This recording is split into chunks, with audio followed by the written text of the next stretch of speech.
Olha, para milhares de pessoas em Volta Redonda, lá no sul do estado do Rio, pegar o ônibus todo dia é bem mais do que um simples trajeto. É estar bem no meio de uma batalha jurídica e financeira que, assim, se arrasta há décadas. Uma situação que transformou um serviço que deveria ser básico, essencial, no impasse que paralisa a cidade. E bem no centro de toda essa tensão, a gente encontra uma ordem judicial bem clara. A decisão do Tribunal de Justiça diz assim, olha, a realização de licitação é imperativo de ordem legal. O que isso quer dizer na prática? Quer dizer que não é uma escolha, sabe? Não é uma opção para a prefeitura.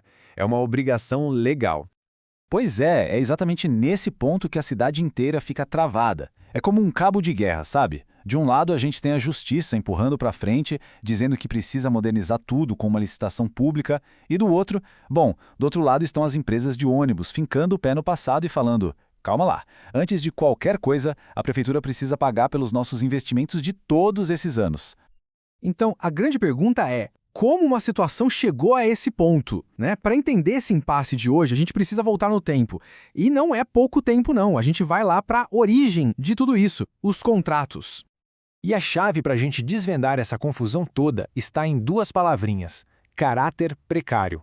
É um termo jurídico, mas explicando de um jeito simples, significa que os contratos originais eram para ser algo temporário, uma solução provisória feita sem licitação. O problema? Essa solução provisória já dura quase 50 anos. Essa cronologia aqui deixa tudo bem mais claro. Olha só. Lá nos anos 70, esses contratos sem licitação eram concedidos em caráter precário. Era uma prática comum na época. Só que aí, em 1988, a nova Constituição do Brasil mudou tudo, passando a exigir licitação para todos os serviços públicos. E como a cidade não se adequou a essa nova regra, o que aconteceu? Em 2005, o Ministério Público entrou com ação judicial para finalmente forçar essa mudança. Então, essa ação judicial lá de 2005 foi, sem dúvida, um divisor de águas. Foi o momento exato em que a justiça interveio de forma decisiva para forçar uma mudança que, convenhamos, já estava décadas atrasada. E aqui está um ponto fundamental. A decisão dessa ação determinou que a prefeitura é, sim, legalmente obrigada a fazer a licitação e acabar com esse sistema precário. E o mais importante, a decisão é final. Não cabe mais nenhum recurso. A licitação deixou de ser uma escolha política para se tornar uma obrigação que a cidade simplesmente precisa cumprir. Ok, se a justiça já bateu o martelo e disse que a licitação é obrigatória, por que ela ainda não aconteceu? Bom, a resposta para essa pergunta se resume a uma única palavra: dinheiro. Para a gente entender de onde vem toda essa disputa financeira, a gente precisa primeiro dar uma olhada mais de perto e desmontar o preço da passagem. O que será que tem ali dentro? Olha só, a maior parte vai para pessoal, depois combustível, peças, mas o ponto mais importante para a nossa história aqui é aquela fatia de 15%, depreciação e remuneração de capital. É exatamente aí que o sistema todo emperra. Pensa nessa fatia como uma espécie de poupança embutida na tarifa. Ela serve não só para cobrir o desgaste dos ônibus, mas também para pagar pouco a pouco o custo original dos veículos e da infraestrutura.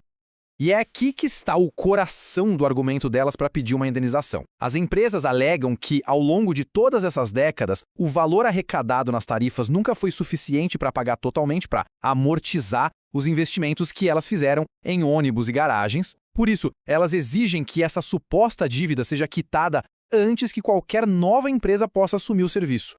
Então, com a prefeitura e as empresas presas nessa briga judicial por dinheiro, quem acaba sofrendo as consequências no dia a dia? Pois é, os passageiros, que ficam bem no meio desse fogo cruzado. E o resultado prático disso tudo a gente vê nas ruas. Documentos oficiais, abaixo-assinados de moradores, tudo isso pinta um quadro bem alarmante. São reclamações de assentos rasgados, alguns até presos com pedaços de madeira, pneus carecas, há relatos de rodas e volantes se soltando com o veículo em movimento. E isso sem falar da falta de acessibilidade e dos atrasos e quebras constantes. Ou seja, não são reclamações isoladas, é um padrão de sucateamento que foi documentado. A situação ficou tão crítica que, em 2019, a própria prefeitura tomou uma medida drástica. Cassou o contrato de uma das empresas. E o motivo oficial foi justamente a dilapidação da frota e a má qualidade dos serviços prestados. Foi um reconhecimento claro da gravidade da crise, confirmando os problemas que os passageiros denunciavam há anos. Então, o que a gente tem até agora? Uma ordem judicial, uma suposta dívida antiga e um serviço precário.